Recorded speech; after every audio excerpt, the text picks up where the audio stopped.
پاکستان سے کسی نے پوچھا ہے کیا خواتین پر تراویح پڑھنا لازم ہے؟ تراویح سنت مؤکدہ ہے.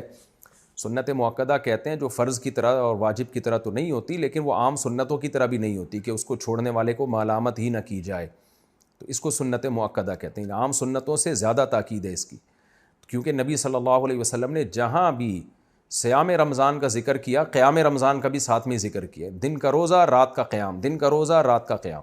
تو یہ قیام کیسے ہوگا؟ نبی صلی اللہ علیہ وسلم نے 3 دن یہ قیام کر کے بتایا کہ ایسے ہوگا. اس میں کتنی رکعتیں پڑھی یہ معلوم نہیں. پھر حضرت عمر رضی اللہ تعالیٰ عنہ کے عمل سے ہمیں پتہ چلا کہ بھئی وہ اس طرح سے 20 رکعتیں ہوں گی، کیونکہ پھر پوری دنیا میں حضرت عمر نے اسی کو رائج کیا اور چاروں اماموں کا اس پر اتفاق ہوا کہ 20 رکعت سے کم تراویح نہیں ہے. تو اس سے پتہ چلا کہ یہ جو قیام رمضان ہے نا، یہی تراویح ہے، اور کم سے کم یہ 20 رکعتیں. تو اس لیے، اور یہ سنت مؤکدہ ہیں کیونکہ ان کی بہت زیادہ تاکید ہے. تو سنت مؤکدہ کا حکم یہ ہے کہ مرد ہو یا عورت دونوں کے لیے ایک ہی حکم ہے، الگ الگ نہیں ہے. ہاں، مرد بہتر ہے کہ جماعت سے پڑھیں، جماعت سے سنت مؤکدہ نہیں ہے، خوب سمجھ لیں. انفرادی طور پر بھی پڑھ سکتے ہیں مرد ہو یا عورت ہو، لیکن جماعت سے پڑھنا افضل ہے، کیونکہ حضرت عمر نے جماعت قائم کی تھی، اور اس لیے تاکہ قرآن ختم ہو لوگوں کا. جن کو قرآن پڑھنا آتا ہے وہ جماعت کرائیں، جن کو نہیں آتا وہ قاری کے پیچھے سنیں. تو اب خواتین پہ تو مسجد کی جماعت فرض نماز بھی لازم نہیں ہے، تو تراویح کہاں سے لازم ہوگی؟ تو اس لیے خواتین بہتر ہے گھر میں تراویح پڑھیں. مسجد جانا چاہیں تو ہماری رائے تو یہی ہے کہ اس زمانے میں ان کو مسجد جانے کی بھی اجازت ہے، حدیث میں اس کی ثبوت ملتا ہے. اور تراویح میں تو ہمیں ملتا ہے کہ اسلاف اپنے عورتوں کو بھی تراویح کی نماز میں لایا کرتے تھے. تو لیکن بہرحال سنت مؤکدہ یہ ہے کہ پڑھ لیں آپ. جماعت سے پڑھنا سنت مؤکدہ نہیں ہے، گھر میں پڑھنا زیادہ افضل ہے. تو آپ گھر میں تراویح پڑھیں، 20 رکعت پڑھیں. اور سنت مؤکدہ کا حکم یہ ہے کہ کبھی کبھار چھوٹ جائے تو انشاءاللہ گناہ نہیں، کوئی حرج نہیں ہو، اس میں کوئی گناہ نہیں ملے گا.